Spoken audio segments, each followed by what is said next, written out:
नमस्कार मु Odia lifestyle with अनु को आपण मानक स्वागत करुच्ची। आज मु करने को जाऊँगी अंडार तरकारी।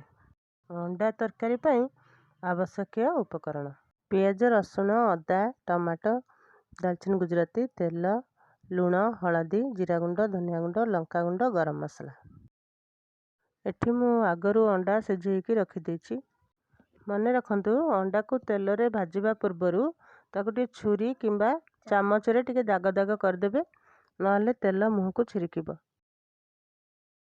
एबे कड़ाई रे टिके तेल नहीं जिबा सेथिरे टिके हलदी पकई देके अंडा को भाजिबा। एठी अंडा भजा सरी जाइछि।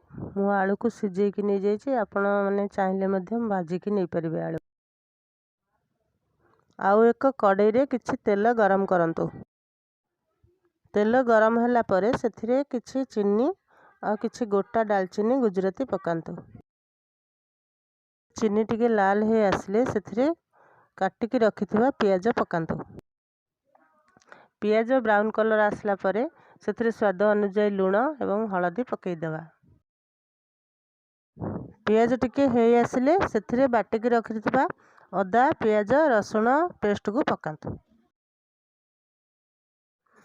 तापरे सेथिरे धनिया गुंड जीरा गुंड लंका गुंड पकई गोलई दियंतु।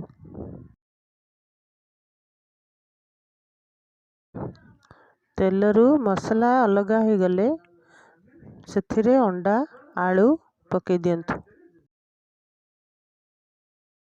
एबे ही अंडा आलू को किछि समय पय गोलैकी सेथिरे आवश्यक अनुसार आपनकर जेतिकी झोल दरकार सेतिकी पानी दे देबा। मसला गारे पानी दे साला परे घोडणी दे ताको 15 मिनिट पर्यंत फुटिबा को छाड़ दियंतु। तरकारी फुटी गला परे सेथिरे चिकन मसला गरम मसला दे ओल्हाई दियंतु। एबे हमर प्रस्तुत हो गला अंडा तरकारी। आपन को ये वीडियोटी भलो लागुतिले लाइक शेयर एंड सब्सक्राइब करने को भूलिबेनी। धन्यवाद।